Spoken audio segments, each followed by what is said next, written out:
Life, it comes at us like a train with all its ups and downs, its pains and its joys. How do we deal with it? How do we process it? How how do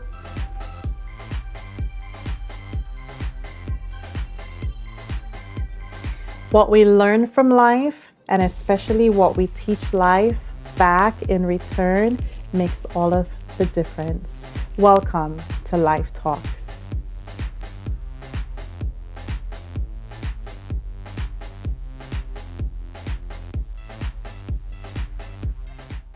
Hi, everyone, and welcome to another episode of Life Talks. I know that you have been energized, and probably many of you are thinking of ways to start your business because of all the incredible women that we've been featuring on the show. I am super, super excited today because I get to introduce you to a friend of mine who is also a game changer for so many people's lives, and it's because she changed the game herself. We're talking about Black women who are entrepreneurs and have their own businesses. And we interweave their stories with their journey and how they came to being where they are right now in order for any one of us to see that we can do it. If they can do it, we can do it. And it's not what you see as the fairy tale, but there is a process. And perfectly through their advice and sharing their story, they will help us to see that we should embark on the journey and to stick through it until the end. So I would like to introduce at this time the amazing, the beautiful Lovener Walcott-Wightman. How are you, my dear?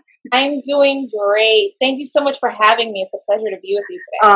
I'm the one who's honored because I get to see my friend again. So let me just read a little bit from your website. Sure. Introduce you a little bit. So your website starts with what I love, and I don't know if this is just your mantra or your motto, but it says create a life you love. I love that. And so in sharing a little bit about you, you say that you're a business strategist. You help entrepreneurs and business owners implement strategic processes and procedures to work smarter and not harder so that they can be more efficient, save time, and hit the kind of numbers they desire in their business. You own and operate a consulting company that specializes in mental health billing, payroll, and administrative support. You've been helping businesses and individuals strategize effective processes and procedures that build flourishing businesses as well as monetize their skill sets so that they can create lives they love. You're passionate about helping both companies and individuals again work smarter instead of harder. And what is your goal? You say to empower people to live the life they dream of by approaching their business and life strategically and molding the vision into actionable steps and processes that are measurable, efficient, and effective, which I absolutely agree and love.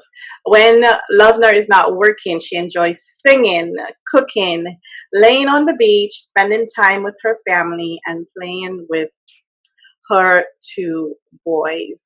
I have to say that personally, I admire you. I I adore this woman. I adore you. We go back a long time. Oh, sure. I was thinking like, how Yeah, long? been a journey. I'm just like, wait a minute. This was from 2001. Yeah, like early 2000. Yeah, so that's how long. We obviously were in ministry together, but we developed a friendship over the years. There's one picture, I think I'm going to post it up. Dawn is Sabine. Oh, okay. We're in New York. You were like, Yes, that's I it. remember. I think it was at Linden. Yes, I think that's one of my favorite pictures of us because it shows the beauty, the goofy, and just the all around sisterhood, having Yeah, fun. love that. But of course, as we grow older, our lives, take different paths. And you have a family now. You got married, and I'm here over in Michigan, and just trying to live our best lives. Yeah. And you are doing that. So I was, so, you were one of the people that I had in mind when I was dreaming up this particular series. Mm-hmm. And so I had faces, I had people that I was hoping would have said yes, because you embody what this series is supposed to do. Oh. So welcome. So you have a wellness, and let me just give the right word in here. You have a wealth, wellness, and wholeness company. That's just one of them. Yes. So tell me a little bit of the journey. How did you get here? What was the need that needed to be filled? What were you doing before you ended up launching? Okay, so this is like, the story is lengthy. That's fine. This is sister talk too, No, this is sister talk too. So we're just gonna conversate and Okay. chat. Yeah. So I think I would probably start with the fact that I had been undocumented in this country for 22 years, and I just got my papers maybe like 5-6 years ago. I got deferred action under the Obama administration, and that changed my life. But before all of that, wait, hold on, Lovener, hold on. I know you know about my 100 years. I know now. So we were like twinning this whole time. That's so funny how many people are in that situation. We're all like in the same circle, and nobody wants to talk about it because, more so then than now, it was such a stigma. Yeah. Right? And it was just kind of like this thing where you were afraid to talk about, right, and you didn't want anybody to know, and people put you inside of categories. I remember one time I was like hanging out with someone. The person was more interested in me than I was interested in them. Right. But somehow created this narrative in their mind that I wanted to marry them for my papers. And I was just like, what conversation did I miss? But that kind of thing kind of makes you kind of want to close up and not share that, even though it's kind of a part of your experience.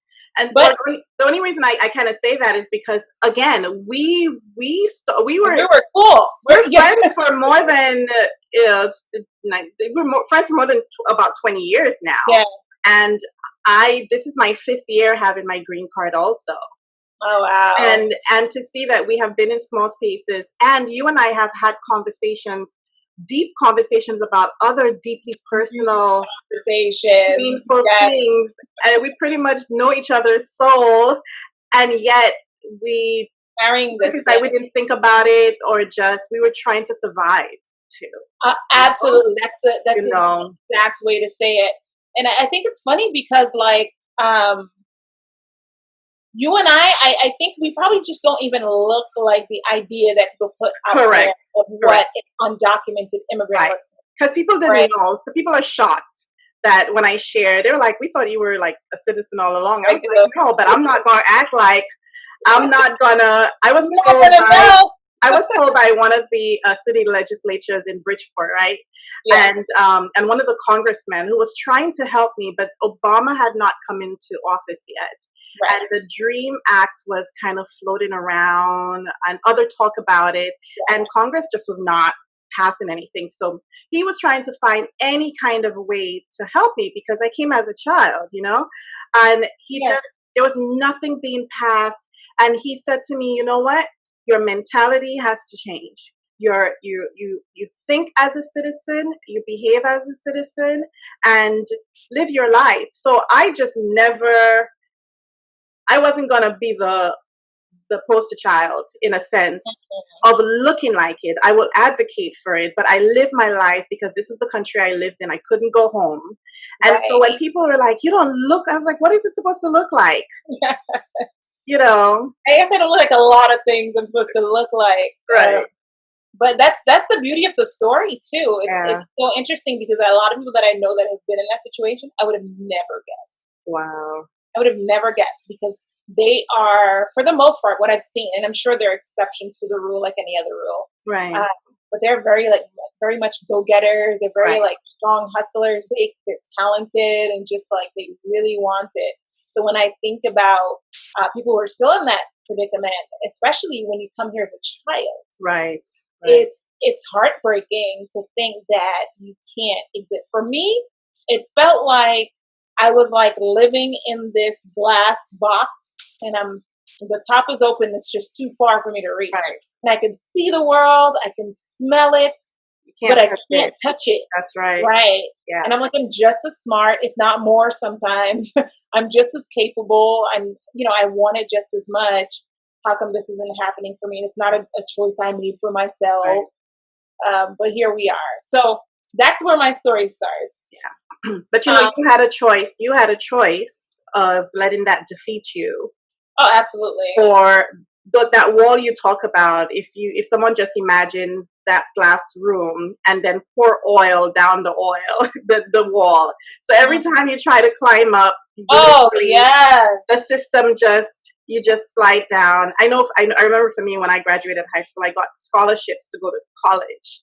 And I got one full scholarship so I could study medicine because I wanted to be a neurosurgeon.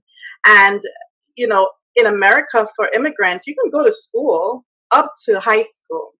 But don't you think about college if you're undocumented. So I had the smarts, and there were people who were citizens who were just throwing education away. They weren't going to college. They were getting all these grants and everything. And I was like, give it to me. Give it to me. But I couldn't go to school because I didn't have a student visa or anything like that. So you have a choice to let it kill you, to take another path, or you could fortify your mind and continue to grow, be strong, and wait for that opportunity to open up so you can just Grab life by the horns.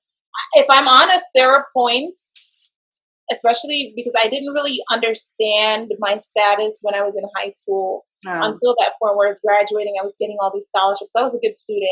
Yeah. And I was getting all these opportunities. I got a study abroad opportunity because I studied Japanese for 6 years, and then I couldn't go. And I was getting all these scholarships and getting accepted to colleges, and then the rug was pulled out from under me. Yeah. And it was devastating. I mean, I even went through a period where I was just completely depressed and just felt so helpless. Mm-hmm. By some miracle, I ended up going to a city school, and my parents, of course, helped me pay for it. My school gave me an in-house scholarship. Mm-hmm. So, and I got a scholarship through some program with Barnes and Nobles, and they paid for my book for some years. And I cannot explain to you how that even happened, because some of those things were not supposed to happen. Right?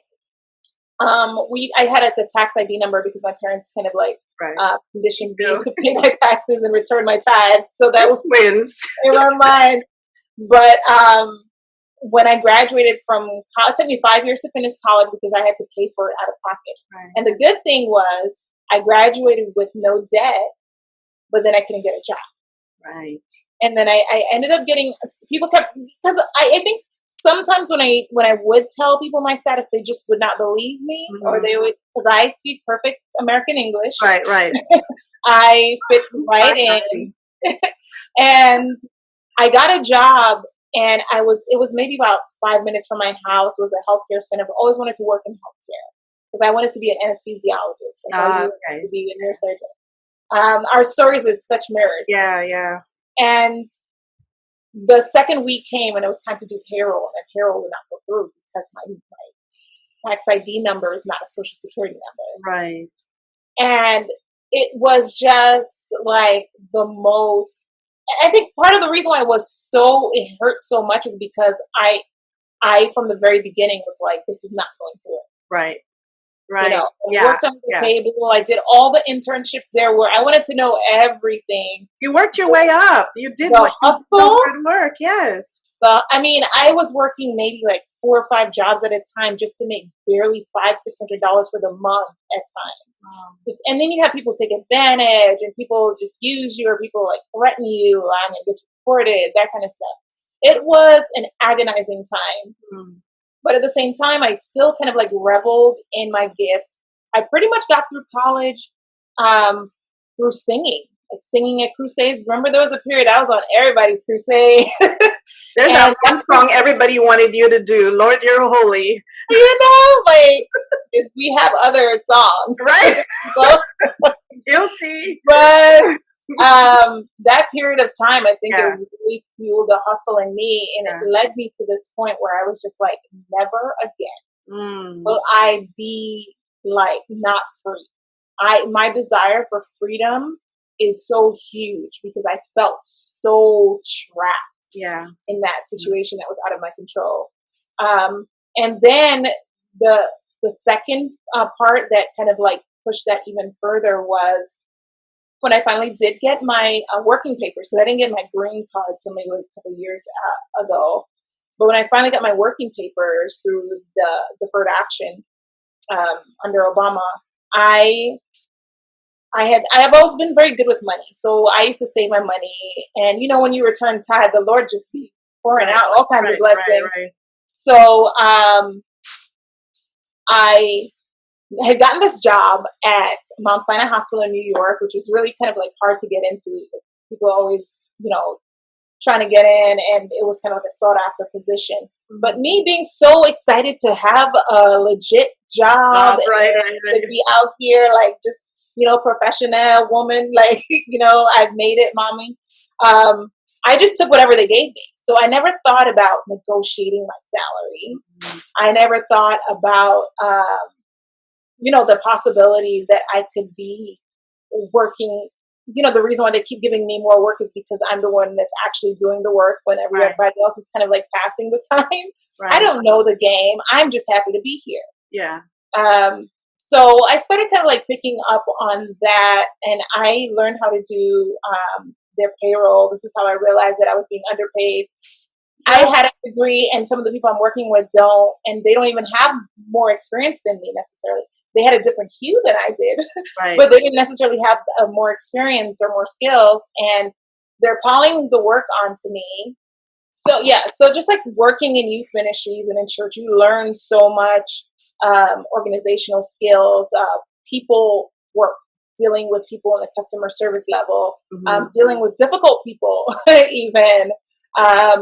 And just like the public speaking piece, being comfortable in your skin, all of that. Like you don't realize that it's going on at the time, but while you're, engulfed in this thing that you love and this place that you belong, it's molding you.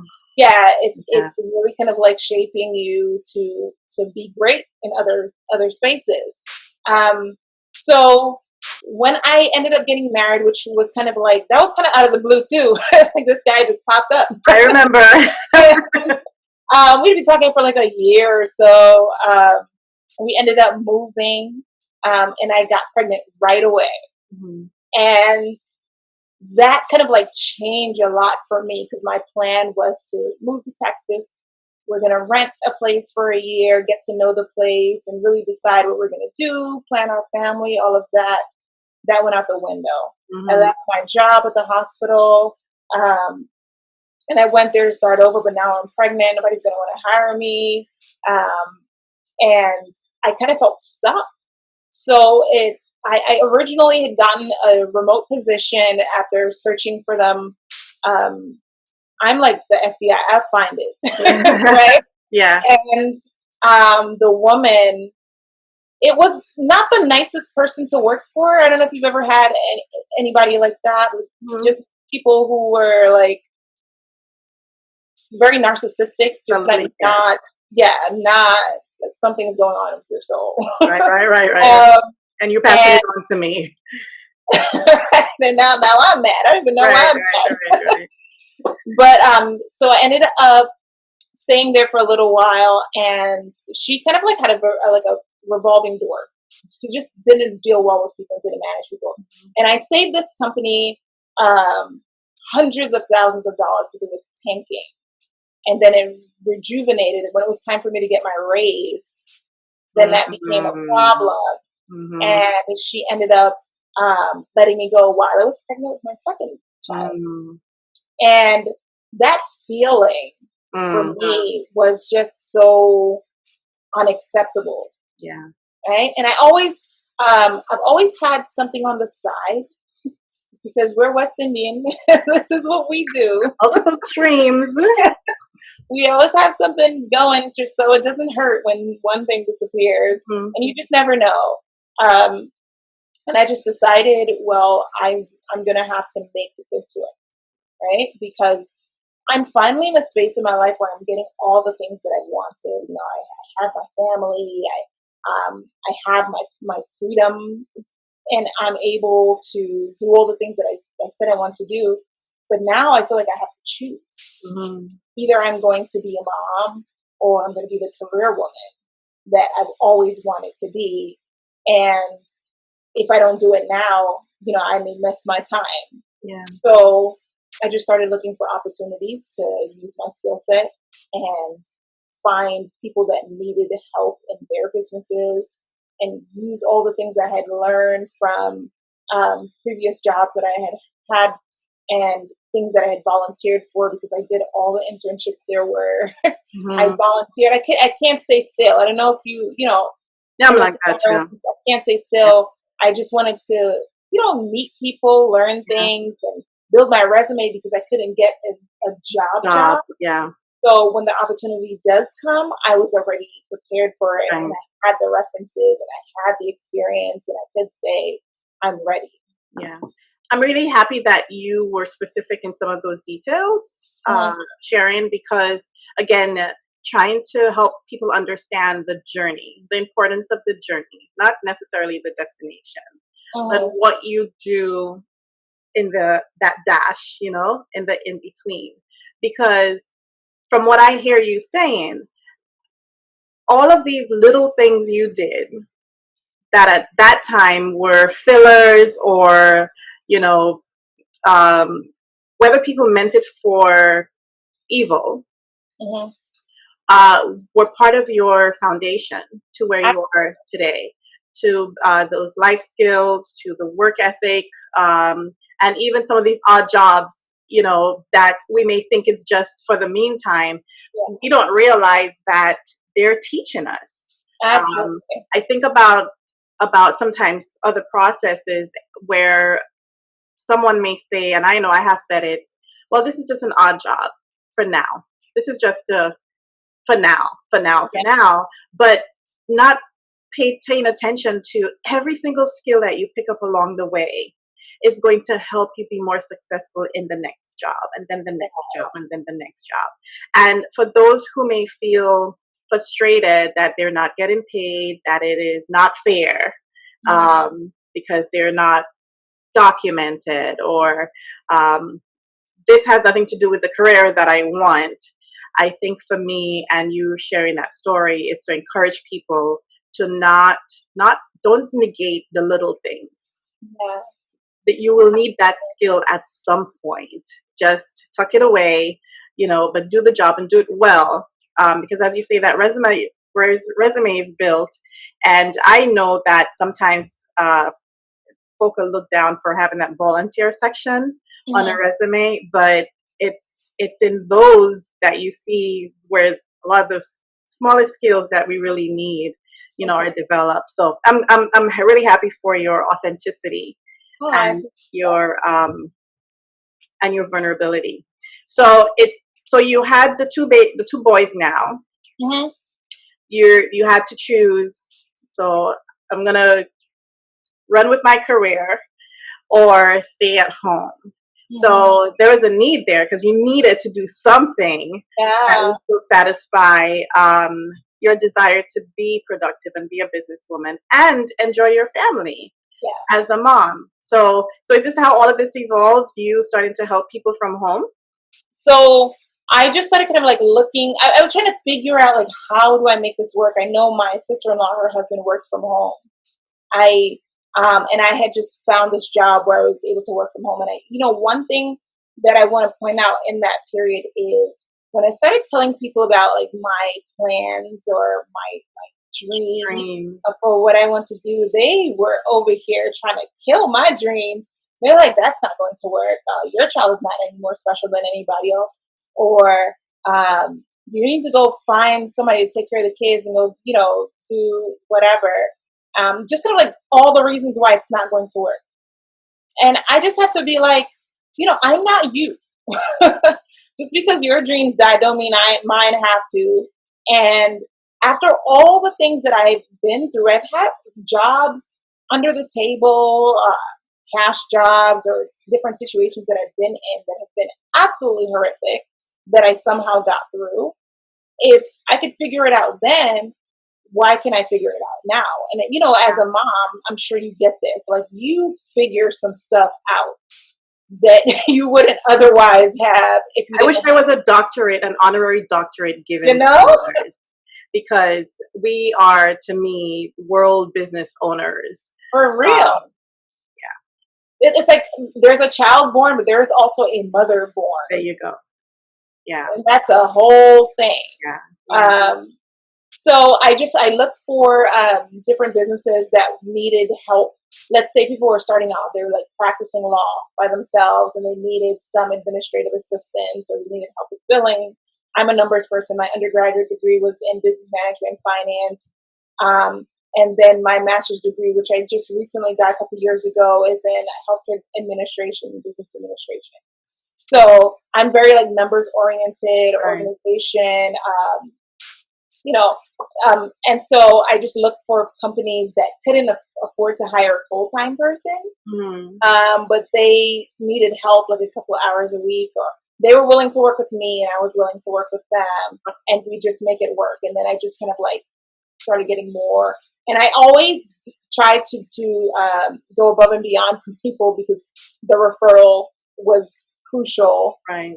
And I wanted to be able to work on my own schedule and not have to be up at 8 or have to, get back at this time. So if I had that flexibility, then I would be able to be mommy during the day. I could get up early in the morning and get stuff done when the kids are napping. My mom was amazing at helping me to get my kids on a schedule. So that worked out really well.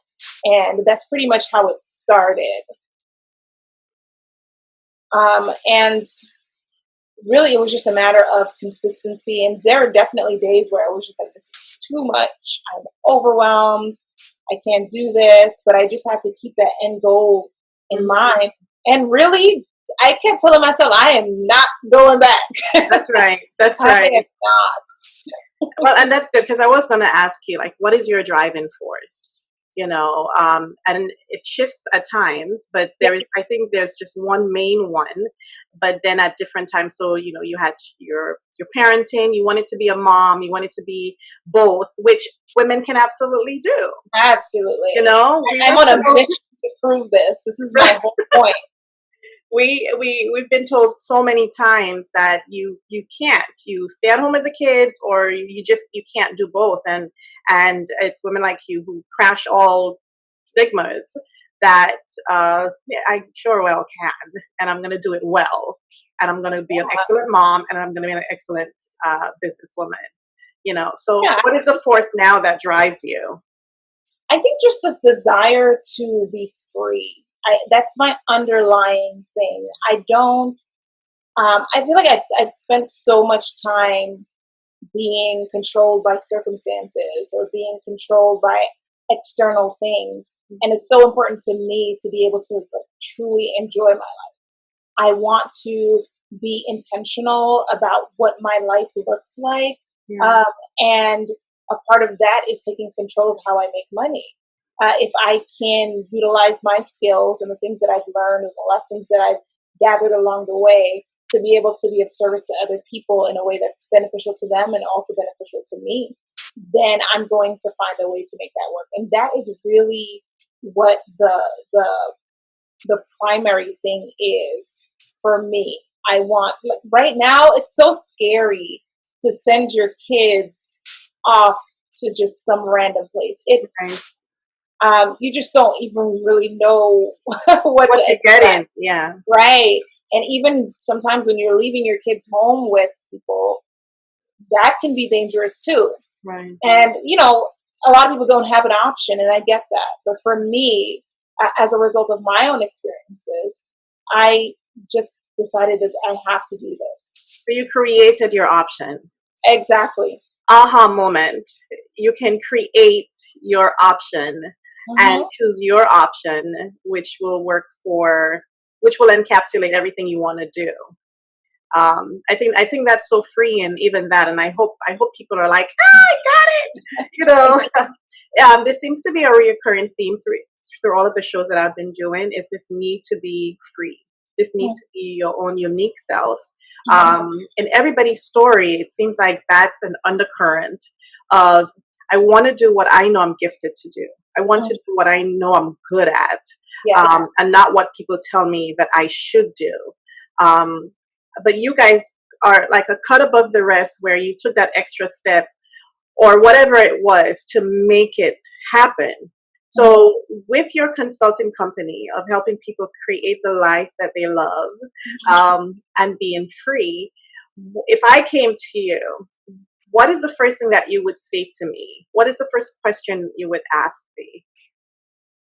I think the first thing that we probably would look at is kind of like your mindset about money, about time, about what you want to do. How do you want your life to look? Mm-hmm. That's the question that I always ask people. I say, begin with the end in mind, right? How do you want your life to look, and what are you willing to risk? What are you willing to do in order to achieve that? Do you believe that it's achievable? And are you willing to put in the work, even when you don't feel like it? Because there will be days that you just don't feel like it. Right. So that's where I would start, because I think we're conditioned to believe that these are the options. You go to school, you get a degree, keep your head down, and you do it. And then, you know, don't don't make any sudden moves, and don't say too much, don't do too much, just do what you have to do. And I think people that are in a more affluent position tend to get the message that, you know, you can build something. Right. You know, you can build the kind of job or the kind of life that you want. You can Mm-hmm. start a company. You can, you know, bring an idea to life. Right. And so that's all kind of like a mindset retraining, because a lot of us look at trading time for money Mm-hmm. as the only way to go. But it's like, this company that you're working for is probably charging 10, 20 times what you're making in order to accomplish the same goal. So if you were able to do that, then you would be the person that is receiving that. And you probably wouldn't have to work as hard, Right. because what you do so well. There's Right. the reason why they hired you. Right. So you could, you know, like, put yourself in the driver's seat. Mm-hmm. And be your own boss. I love it. So you are, we're in Corona right now. Auntie Rona is All up in it. running. Yeah.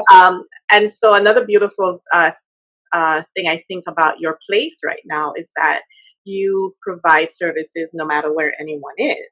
Right. Right. Okay. So if I, again, I'll just use myself as an example. If I'm seeing this show and I said, you know what, I want this incredible woman to help me to figure this thing out.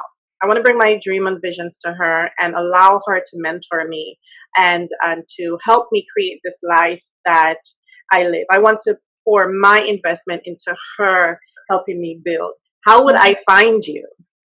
Well, you can always check me out. My name is very unique, so you literally can Google me, And you'll pop up. and it would be me. Okay. And, or you can go to my website, which is lovenerww.com. I'm on all platforms as lovenerww, so I'm very easy to find.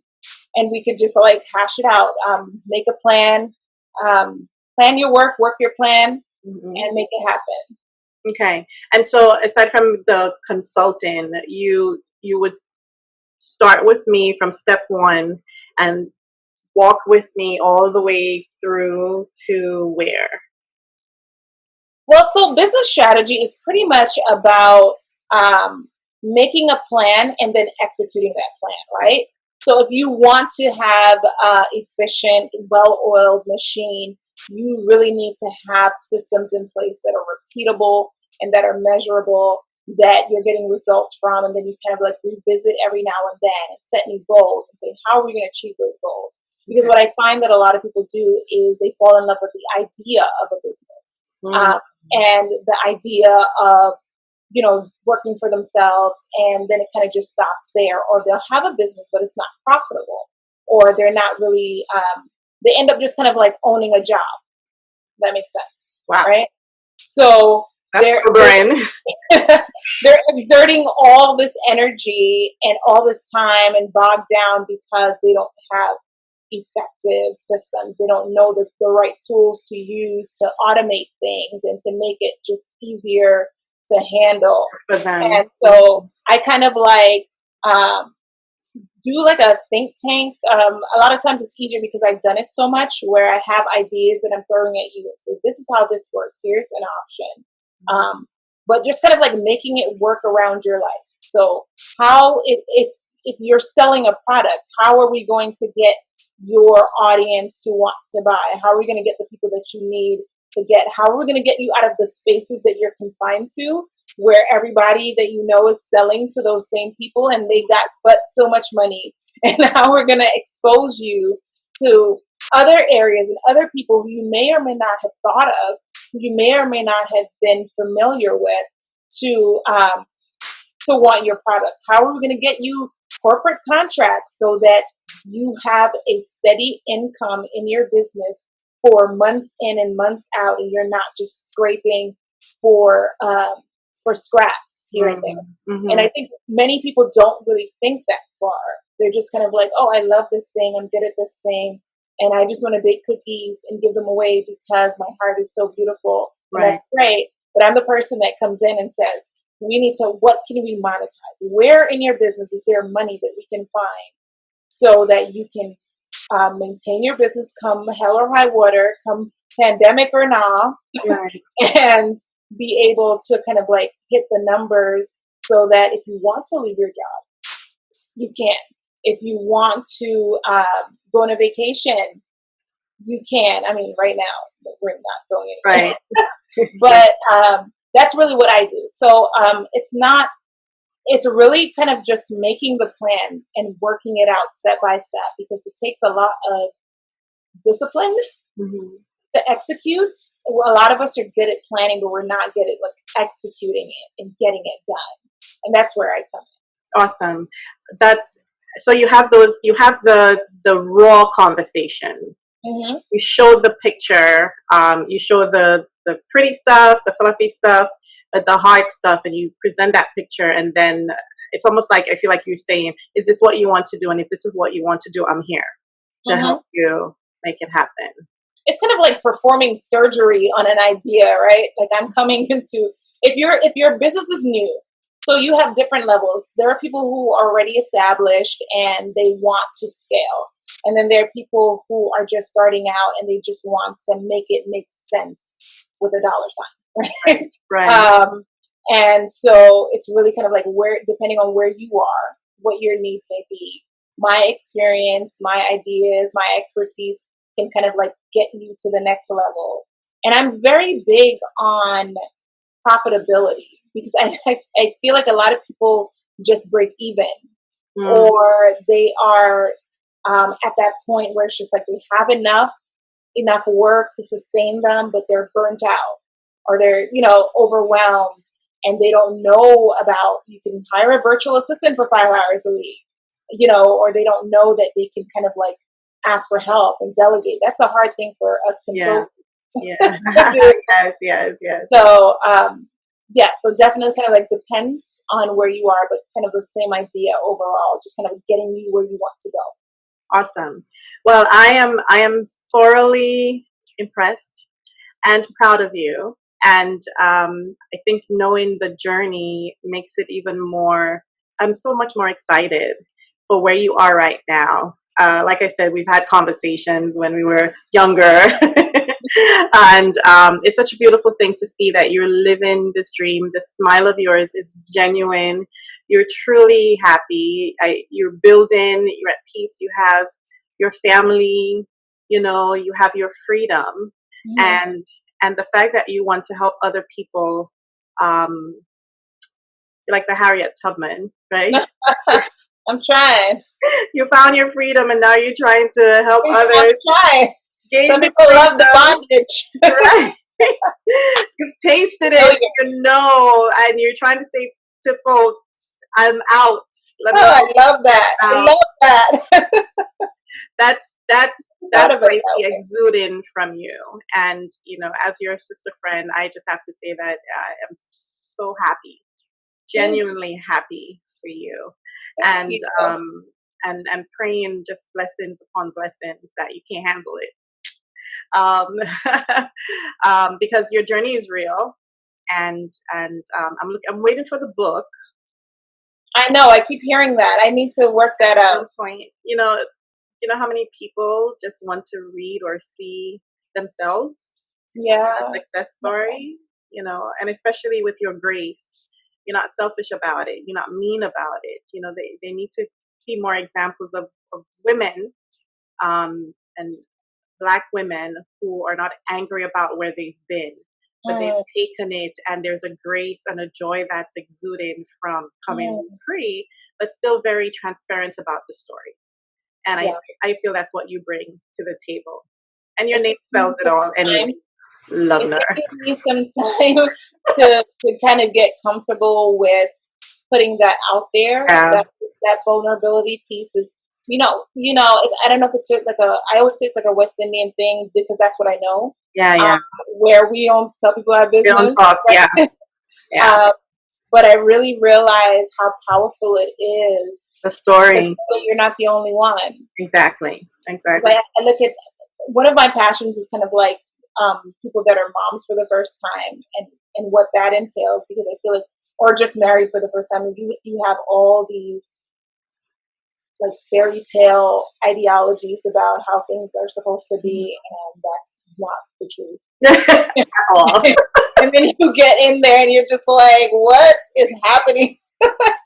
So I didn't sign up for this. I said I wanted a child. I didn't sign up for the poop. I mean, the postpartum depression, right. My body is right. What is this? So we're so amazing. Women are so amazing. Yeah. I feel like if we had a woman in office, we'd be much better. I think we'll be doing all right. Absolutely. Well, Lovener for Congress one day. Oh, you never know. Hey, you never know. The sky's the limit. So I want to obviously invite you back. Come back at some point again and continue to talk with us.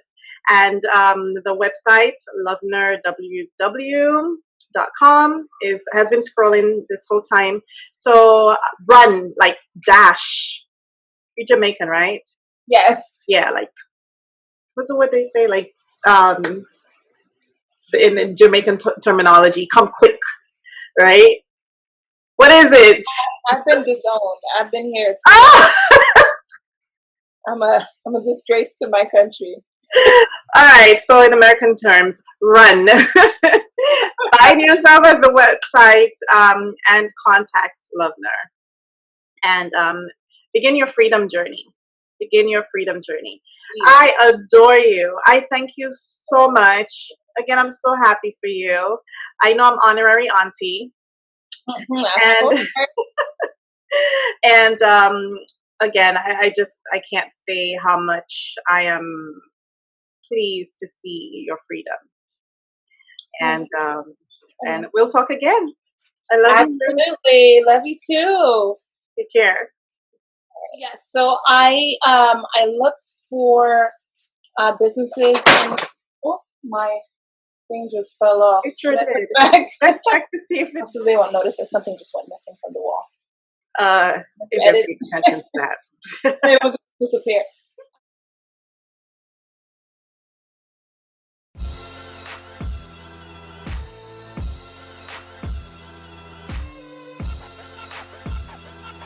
Thank you for joining us on another episode of Life Talks. I hope that you were inspired and that you have felt a rejuvenation in your life. And I hope that what you are saying right now is that the answer that you are given to what life has thrown at you is that I am still here. Email us with your Life Talk ideas at mylifetalkstv@gmail.com. See you next time. Bye.